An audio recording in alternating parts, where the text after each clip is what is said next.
So I want to go back to the first Star Wars movie, just that one. Yeah. Because Yeah. we're a similar-ish age. What year were you born? 67. So I was 71 for me. Yeah. The So very you are first, a youngling. I got you. a little bit. I don't feel a youngling. I feel like Liam Neeson compared to your Ewan McGregor. The very first Star Wars movie. What are your memories of that whole time period? Because I was 7 when I saw it. Because we didn't get it till 1978 here in the UK. It opened the end of January. You guys got it May 77, so we had to wait ages. Right. Wow, man. But there wasn't the internet to spoil. You just picked up a sci-fi magazine and were like, wow, man. That was the first PG movie I had gone to see. And everything else had just been Disney fare, whether it was Apple Dumpling Gang or I mean, let's see here. Yeah, because that was before, I mean, maybe Star Trek was PG, but I can't remember. Yeah, Star Trek was, that was after, 79. Right? That was a U. Yeah, actually, I think. Yeah. It was but UK. I remember thinking, wow, man, this is going to change me somehow. And I still remember vividly, we parked across the street from the movie theater and walked across the street, and it was the whole four of us, the family. And I had this anxiety, like, I've never seen a PG movie, So, and then I remember, this is going back in time a little, almost like the too many tropes in different TV shows. But I remember watching the trailer with my granddad, probably, like 3-4 months before we saw it in the movie theater. And, like the news guy was saying, yeah, this is really weird. They don't know what to think about and stuff. But it was where you saw the stormtroopers and the Millennium Falcon rose and then took off. And so, but I mean, like, my granddad didn't know what to make of it. He was old. I mean, he liked the TV show Beretta and stuff, right? Yeah. So that was his style. And so I was like, man, this is weird. I don't know what I'm going to see. But once the music, the 20th Century Fox drums and everything happened, and their fanfare, and then boom, man, we were into Star Wars, and the whole opening credits scrolling, and everything was different, man. And so it really changed me. But I mean, we got to the end, and it was, I didn't know how to process it at that age. I was just 10. And then I remember the second time I saw it was up in Williamsburg, Virginia, with my grandparents, my dad's parents. And he was just, we've got to go see this. So it was just to have that kind of momentum in the movie theater. And then up in Williamsburg instead of Albemarle, at the end, then everybody stood up and started applauding. And I was like, what is going on, man? Yep. I mean, like, that was just like a month after I'd seen it locally. But that was the first movie theater where everybody applauded, man. It was perfect age, weren't you? 10 is the 100%, perfect age to man. have seen it. Yeah. I mean, I was 7, so I'm a little bit on. I don't have too many memories of seeing the film in the theater. I remember the vague memories, but I remember the after effects of it, where you couldn't. There was Star Wars cereals, Star Wars sticker books. The original dozen Star Wars figures started to come out. Right. Star Wars soundtrack albums, official and unofficial ones. Star Wars by the Boston Pops or whatever it was. You're like, right? Hell? Yeah. Everywhere was Star Wars. Star Wars posters, Star Wars masks, everything. And then life was never quite the same again, really, was it? It really wasn't. And when I guess the benefit of them not showing Star Wars until 78 for the UK, at least they had some action figures that you could go and get, because when we bought the pre-order, we had a cardboard cutout. Oh, you had the card, because I've seen those in documentaries. With like, we owe you a card. And you're like, we owe you a figure. Yeah. You're like, so you just paid for that? What the hell? So that was a thing. Wow. Yeah. And I remember the action figures themselves, man, they were probably $4 a piece, which back in the day, that was steep. I mean, certainly George Lucas, banked it well and kept writing, all that stuff. I'm going to slide out for a second. I'm going to go grab something. The Okay. first Star Wars thing that I bought. Oh, this is where I keep talking again. So those on the video can have a look. While John's not there, you can see his nice little Star Wars collection, including a really cool Scout Walker, I might add. But that's from Jedi, so we're not going to talk about that on this particular episode. Right. And right. John's back. Wow. There you go, man. C-3PO mask, and it's it's latex. Yeah. And I thought this was a Don Post, but this predates Don Post. And the thing actually says 77, and I can't read it. I have to put on my glasses, but it's, I think it was that Christmas.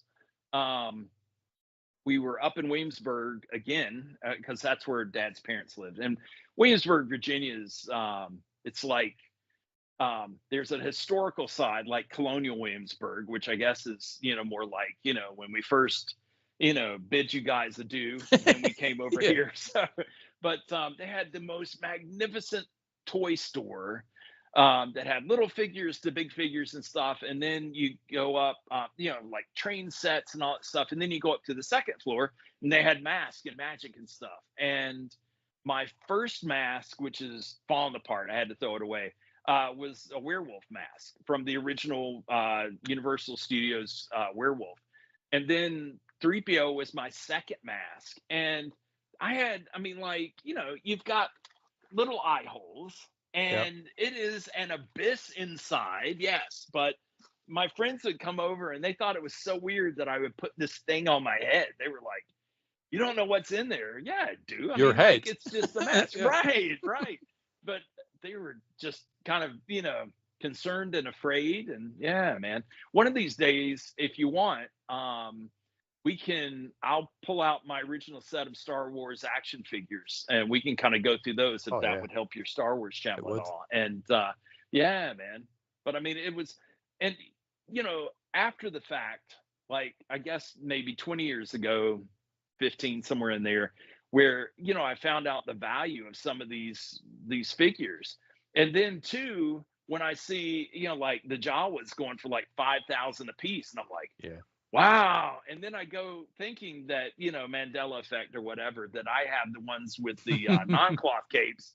No, I've got the first edition cloth capes. And so, and then, like none of my action figures, Obi-Wan, Luke, or Darth Vader, has the extra extension on the lightsaber. Yeah. So, but still, it's very nostalgic for me to pull those toys out periodically and just, the original land speeder, the original dewback with the little. The land speeder. I remember the land speeder. Yeah. And 3PO, and of course 3PO and R2D2 didn't really look like the way they did in the movie. Nor did Han or anybody really. Nor did a lot. The Luke Skywalker one, he had yellow hair, didn't he? Like just yellow hair. There was no blonde. It was like yellow. Yeah. But we used our imagination though, didn't we? We were like, that is Luke Skywalker. That is Darth Vader. That is the Death Squad commander, whatever a Death Squad commander is. But that's the name of the figure. Go figure. It's just got a weird name, but right. And then when Empire came out, and you've got, now they can plan ahead. Now you've got a larger host of action figures and stuff. And I don't, like with my kids, my older kids, they wanted, they grew up with the prequels. So that was their big screen Star Wars. And it was interesting, like I still have the communicator, which was probably 3 times bigger than it was, in Phantom Menace. But you would hold the little cards up to it, the little things or whatever, and it would do the voice of these different characters. And Emily so loved Princess Leia's line from New Hope, get this walking carpet out of my way. And so she would just sit there and play it over and over and over again. But that was still cool for me because that proved that Star Wars is going to continue to inspire kids and stuff. And so Yeah, man. And it's I know I've shown you my collection of DL-44s, which is, the blaster that Han had originally, and then Luke had one, and became kind of ordinary. But yeah, man. And originally, I was like, man, if I can just get one of those, and then I was like, man, if I could just get one per movie, and then I've got a collection of everything that was screen used. Yeah. No, that's not the case at all. So yeah, so like 8 guns later, I mean, supposedly I have everything that was used. But you're right, man. We used our imagination. Yeah. Did you make a lightsaber when you were young? I used to swirl like a broom handle around to pretend it was a lightsaber. So I was sort of real Yeah, low key yeah, for stuff like that. But I just became obsessed with Star Wars. Part of it yeah. was probably escapism, going, I'm Luke Skywalker. I want to go away and do Right. something because my home life sucks. Ah, I want Luke right, Skywalker. So I right, just man. became but obviously a lot of the obsession was because everything was Star Wars around. It was Yeah, cereals, biscuits, yeah, music was everywhere, and the yeah, posters, and just it was. I think I was trying to think of something else that was probably as big, maybe ET for merchandise, because everything was ET. But even that yeah, doesn't even touch the surface of how much Star Wars stuff there was yeah, at that yeah. time. Tons, man. Lightsaber that I made was I don't know if you're familiar with golf tubes, but it's like if you have a set of golf clubs, you Yeah. put these tubes in and they're like semi-opaque. And so I would I can't remember where I found this, like it wasn't vellum, but it was something that my mom had that you could shine a light through and it would be blue, right? And so what did I do? I cut it out and I put it over the flashlight and then used duct tape to attach the golf tube. And then I think my sister had like a little plastic mirror or something. And so I cut that up and taped it to the end so that the light would hit that mirror and kind of bounce back and illuminate a little more evenly. And then I would just run around outside in the evening. As soon as it would get dark, man, I'd turn on my lightsaber. And I guess it was kind of, wasn't it Ewan McGregor who said that when he it was tough for him not to make the lightsaber sounds, Yoing, yoing, Yeah. yoing. Yeah, pretty much. Yeah. Yeah. And but yeah, man. I mean, like I grew up with that, and then I think that I don't think it was an official Han Solo gun. I think it was just a broom handled Mauser. But again, my imagination, man, and that was Han Solo's gun. I don't know if I'd taped some stuff to it or tried to make it look more like Han Solo's blaster. But you answered one of my questions. Who did you identify with? So it was Luke. I think it was Luke for me. I Yeah. think more so when Luke was in Jedi. I think in the whole black robe, and I'm like, he's cool now. In the Yeah. first Star Wars, he's not really that cool, is he? Like, oh god, you're annoying. So you kind of resonate more with Solo, and you go, or Oh Vader. yeah, Maybe it man. depends on Yeah. your personality, but Yeah. Yeah. with him. But Yeah. as the series progressed, I'm like, I kind of like Luke more. And have you ever Yeah. tried to use the Force? I have. I've tried to. Oh yeah, man. And let me Look, tell I'm you, trying it now. It's not working. Damn it. there's periodically Michelle will humor me because I'll be like, Oh, reaching it's out working. for that remote, and It's then working. she'll raise it up, and I'm like, yeah, okay, it does work. It does work. So other than people humoring me, no, the force just, wow, what is it from Rogue One? I'm one with the force is one with me, or whatever that dude said as he Yeah. was blindly going into fire, man. That was the relationship between he and that dude who had the gun, and they were just, that best buddies kind of thing, man. Everybody in Rogue One. But anyway, going back to Star Wars though, um, I was trying to think. I never collected the big 12-inch figures. There No. was a friend of mine who has a few of those, and the original the first Darth Vader helmet that they came out with. I was trying to think what else. But I mean, it was when I was I guess I was in 7th grade. My girlfriend had a little brother who was also into Star Wars, and she kind of looked like Princess Leia, which may have been why we started seeing each other. But anyway, when I go over to see her brother would get on my back and I make tauntaun sounds and just run around. And so he still reminds me of that. So yeah, man, I don't think anything was as huge as Star Wars. I don't think anyone around the globe was ready for that phenomenon. No, I mean, that's sort of big movie wise. You'd had Jaws, but Right. there wasn't a ton of Jaws merchandise. I remember rightly enough. That was a very different film to Yeah. Star Wars. But when Star Wars came out, it was Yeah. everywhere. The Yeah. merchandise, every time. Star Wars bubble bath. I remember that. You pull the head up, Oh, top yeah, that up. Remember man. Darth Vader things. I wish I still had all of those Yeah. now. What was really Yeah. nice about Star Wars though in '78 and '79 and stuff, there's nothing to compare it to. Nowadays, people are like, that's not canon, that's characters. There was nothing. Right. We just, as kids, we went Right. in, we're like, oh, look, he lives on a planet with his two sons. That was it. Right. You didn't go, well, let me just think on the two sons. Does that make sense? I Right. don't think that song would make sense.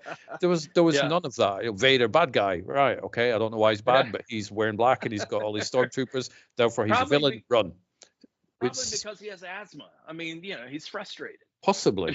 So there was all that. There was nothing Yeah. to. There was no canon as such. Right. And then obviously the holiday special came Right. out, which thankfully we never got over here. But never mind. Yeah. Yeah. But Dude, how many? if I'd known we were going on to a Star Wars tangent, I found a cell from the Ewoks animated TV show. I think it was back in '88. I Yeah, can't mid remember. '80s. Yeah. I mean, like, I didn't even recognize what it was. And so a Wow. buddy of mine who used to work for Disney, and he has given me some different cells and stuff, some of projects that he's worked on. I sent him that, and his reply was, "What the hell is that?" So I did a Google image search, and it located, and led me to some website where this one lady, oh, what's her name?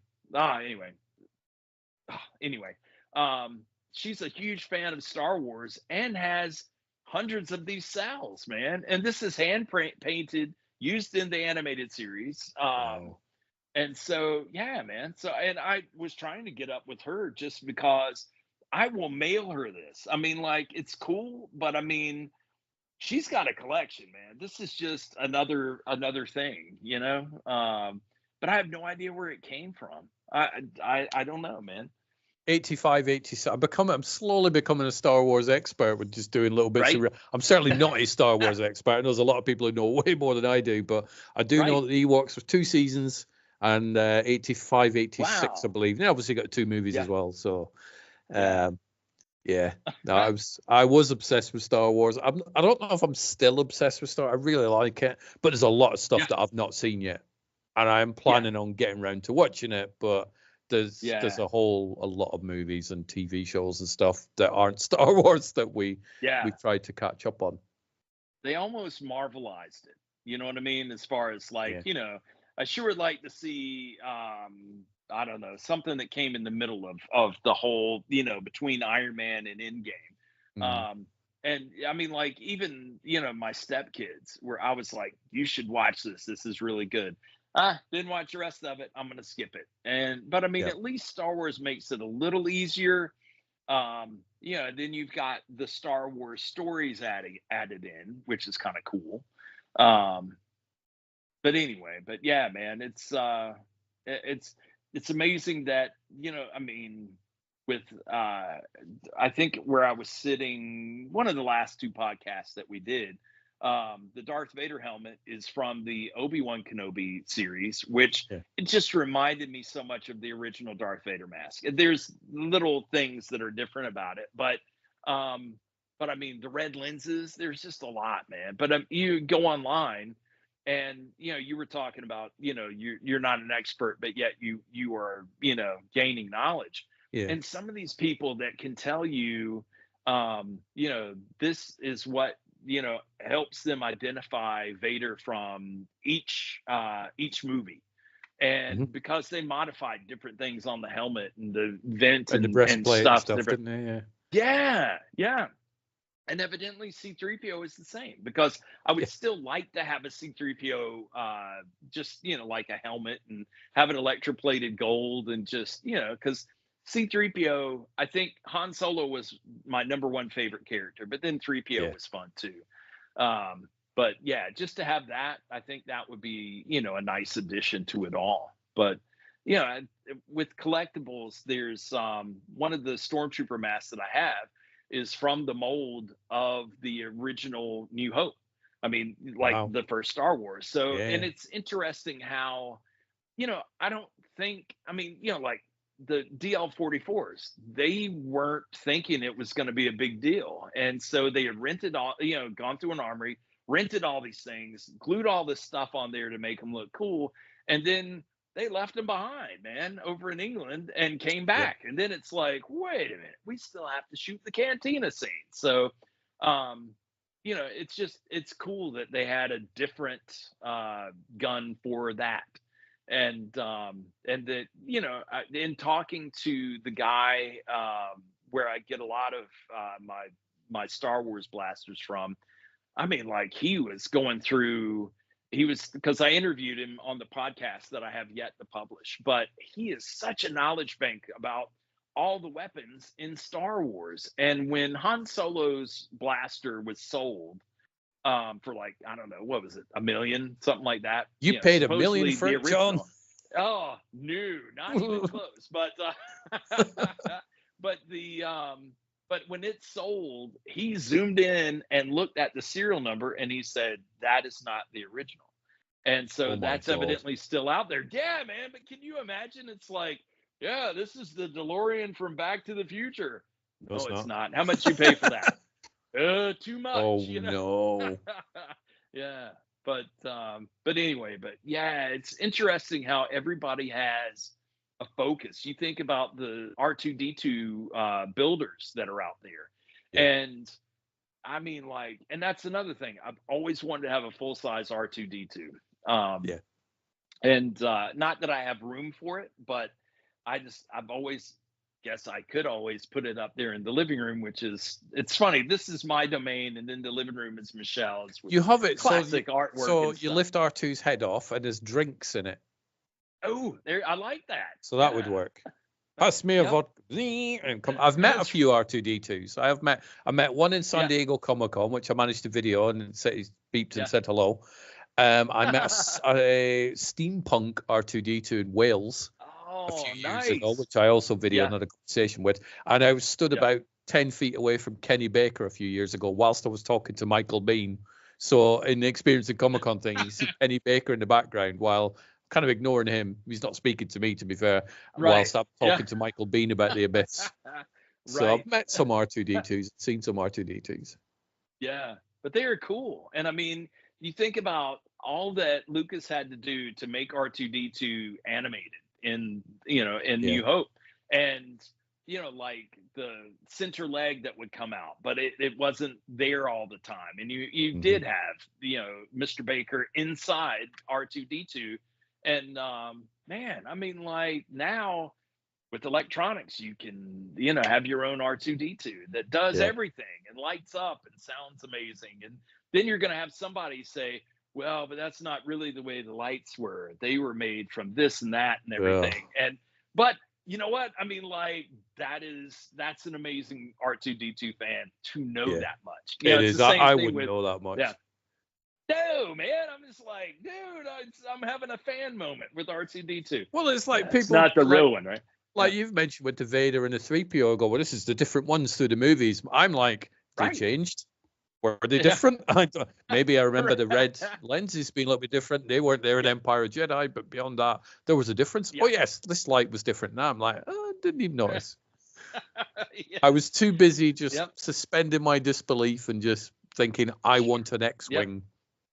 Yeah, that I really wanted the Falcon. And that way, I could fly around. I could make some spare money, hauling stuff around. Play chess. And then, yeah. There was, what was it? There was something that we were watching not too long ago that was Star Wars, but they had the chess thing, but they had like little action figures out instead of it being holographic.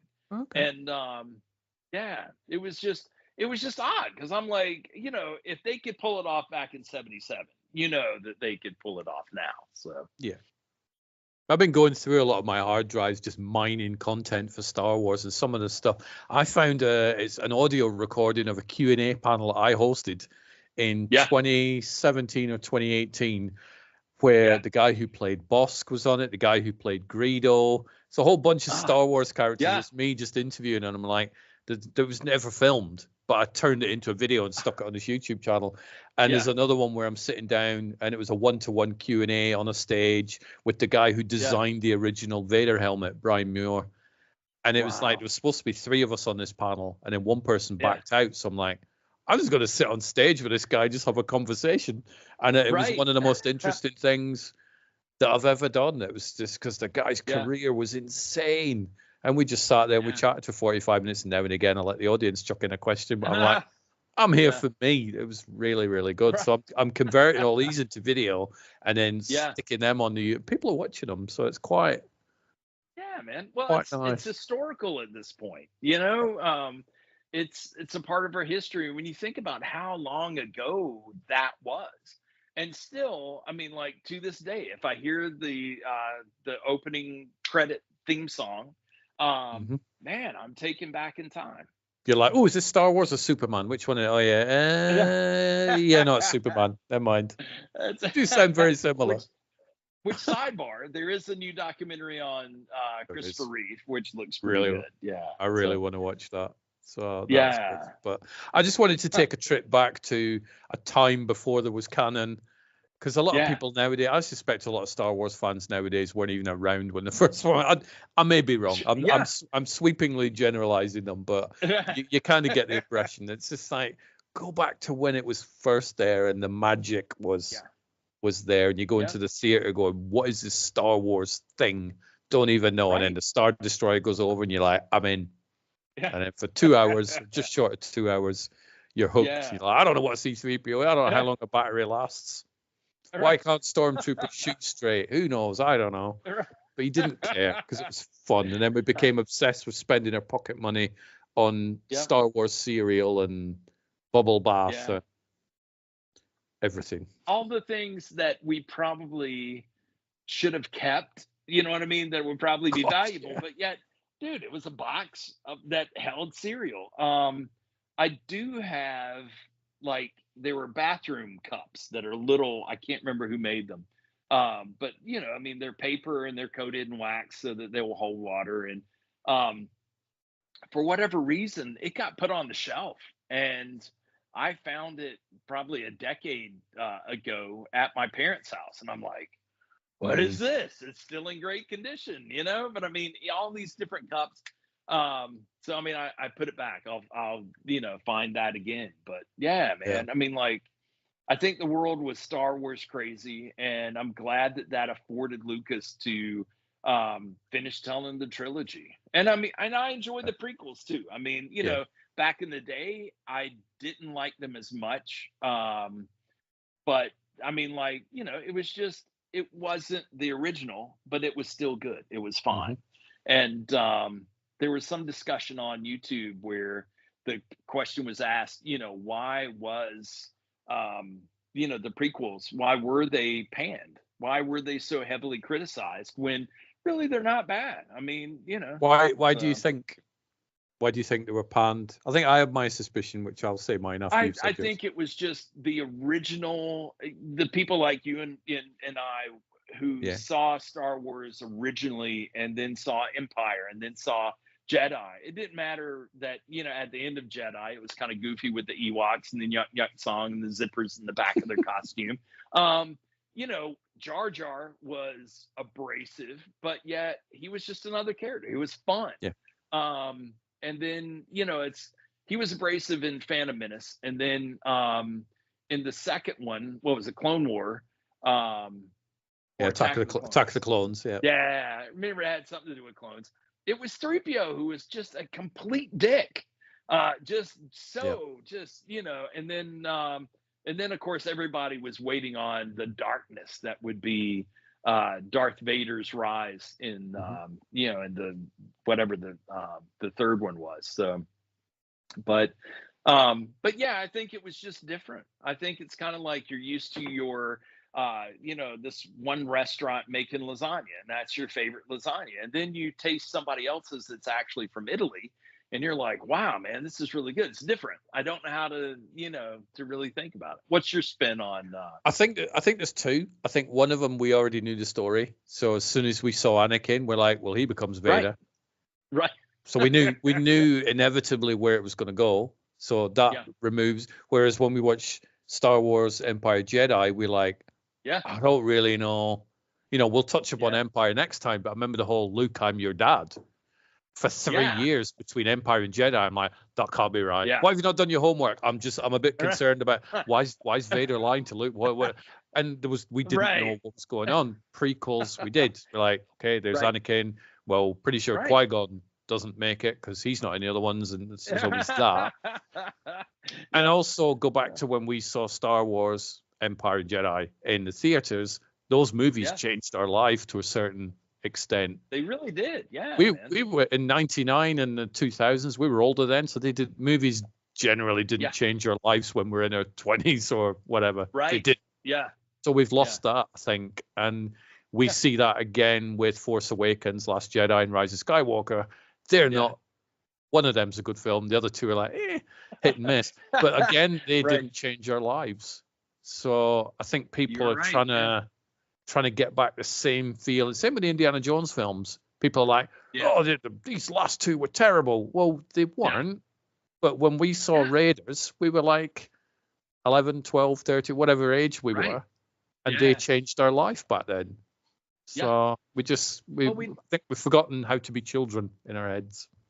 I agree. And I think too, with the sequels, Star Wars wise, as well as Indiana Jones, I think, to attract the new fans, the young fans, they had to add that extra flavor in that is today's movies, which is, let's just be frenetic with the cuts. Let's just, it's a roller coaster. It'll feel like a theme ride at Disney. Oh, it will be, but I think that's, I think too, it's kind of like, and I've never done cocaine, but from what I understand from my friends who have, you've seen Scarface. You really, but it's like they really have not. I mean, like, they try cocaine. It's the most amazing thing. And then the next time it's less than. And I think that's another problem we have is that when we were kids and we saw Star Wars, the original trilogy, it was every 3 years. We couldn't wait. And it was new and there was no competition. And then, when the prequels came out, we were looking for that same high and it didn't quite tap it. We didn't quite get that. And then when the sequels came out, and I think again, we were like, yes, Star Wars, the opening credits, and our hopes were high, and it just kind of got smashed. Force Awakens, I was in for. I remember seeing Force Awakens, and I'm like, oh my god, this is the Falcon. I was as giddy as I was when in '78 when I first saw Star Wars. Last Jedi, I'm like, it's kind of cool, but it's a bit disjointed. And then because we become polluted with the off-screen, they've changed the director, they're doing this, but I don't want to know any of that. I want to be the kid that goes into Star Wars in '78 going, I don't even know what I'm about to see. Please be good. And it was amazing. Yeah. So that's my thoughts. But I wanted to take a revisit back to the early times and just sort of reignite some magic or whatever. I think your dog wants to go out, I suspect, or it's choked on a blanket, one of the two. Michelle, no, I removed that, which we won't talk about that again. It's kind of like Bruno. We won't be talking about that blanket when Michelle comes in because she'll wash it immediately. Dog spit, man. But no, it's Michelle came in and sat something down on the table and then it hit the floor. So now Lily is on high alert. So but yeah, man, I enjoy hanging out with you anyway. But man, talking Star Wars. Any aspect of my collection that you would like to see more of and we discuss and stuff, man, I'd be glad to pull it out. I mean, like some of it is in boxes, but next time we're going to do this little segment on Empire. So maybe bring along something Empire related, and then the following one we'll do something about Jedi and whatnot. We'll do the classic trilogy.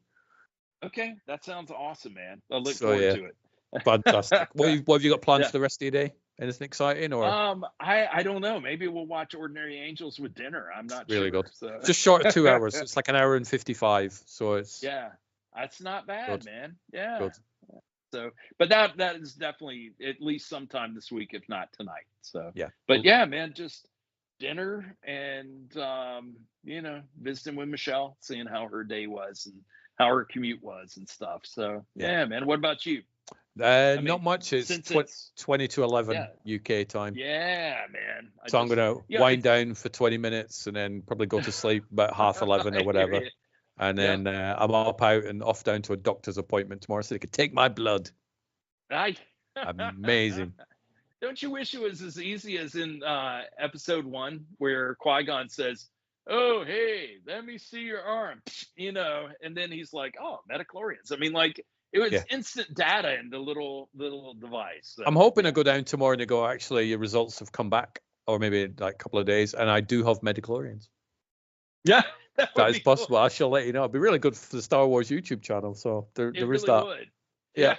Yes, it would, man. All right. Well, thank you for indulging me in a little Star Wars chat as well. Oh, yeah, man. My pleasure. And, man, look forward to the next time. Definitely. All right. All right. Take care, John. man. Bye. Bye.